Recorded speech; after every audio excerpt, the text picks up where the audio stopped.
Are you somebody who is really drawn to a specific time period in history? Like there's something about the medieval times or that time period that you just love and you research it and you love all the movies about it and all that sort of things? Did you know that there's a reason for that? Hey friends, it's me, Erin, your friendly neighborhood energy alchemist, and I'm opening up the store this morning and was receiving information and thought I'd share.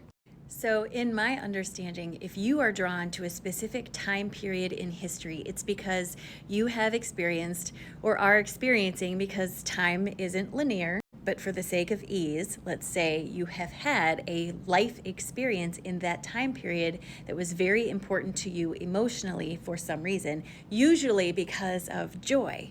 And this was actually confirmed to me by my own experience. I'm going to tell you about it. For a really long time, like as long as I can remember, I have kind of been obsessed with Anne Boleyn in that time period.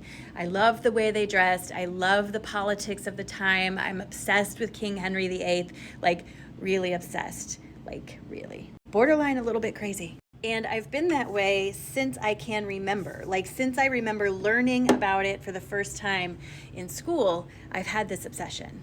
Over time, it has not gotten better. It's gotten stronger.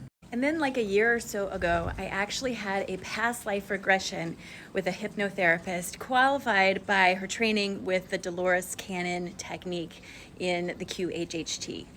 I feel like that came out really weird, but you know what I mean.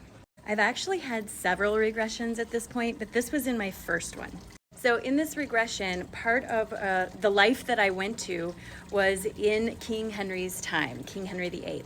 And I was a member of Queen Isabella of Spain's entourage, court, whatever you want to call it. I was definitely not a noble. I saw myself as a serving person, a servant, and I really had the feeling of not having a lot of possessions, but being very, very happy with where I was. And as a matter of fact, I really loved Isabella. I absolutely worshipped her. And even in this past life regression, even though that was over a year ago, I can still feel that love when I think about her now. In the regression, the hypnotherapist asked my higher self, why is Erin so obsessed with Anne Boleyn in this lifetime? And what I said was, as a member of Queen Isabella's staff or court who loved her so much, I absolutely hated Anne because I felt like Anne came in and kicked Isabella out of being queen. And I spent the rest of my time with Isabella in her exile hating Anne. And that's why I have carried that obsession forward with me into this life experience. And after that regression, after that experience with the hypnotist, I didn't have that obsession anymore. It was literally gone. Don't get me wrong, I do enjoy a good King Henry biopic, or I love the musical Six because of all the queens, but it really brought light to what I was experiencing and what I was feeling. And when I talked to the therapist about it, and I have since then seen this in other places, read it through Dolores Cannon's work, but also seen it with Esther Hicks and a couple other famous teachers, was that when we have an experience so full of some big emotion, hate, joy, love, whatever, we carry that forward with us into other experiences, just because it's such an intense emotion.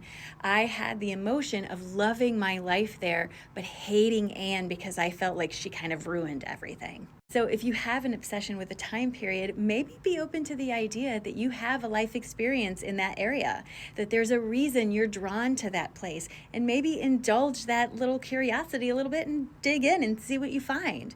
I couldn't recommend past life regression any stronger, but I'm just saying it's worth looking into because it's super cool and it's great to have this insight about who you are in this lifetime and in other lifetimes. I'm just saying. And remember, because time is not a straight line, it's not linear, it's much more like a wheel with your higher self as the center spoke, sending out all these other spokes to have experiences. The experience that you're having in that time period is concurrent with this one, although we experience time in this reality as linear.